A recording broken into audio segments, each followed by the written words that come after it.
Magandang araw mga kapangit, lalong-lalo na sa aking mga followers.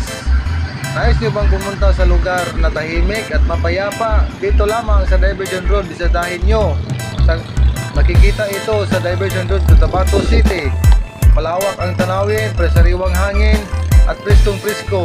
Napakaganda ang lugar na ito. Gusto nyo bang makikita ito? Bisitahin nyo lang dito sa Cotabato City, Diversion Road. At ito lang ang masasabi ko sa inyo, hindi kayo magsisisi. Kapikat!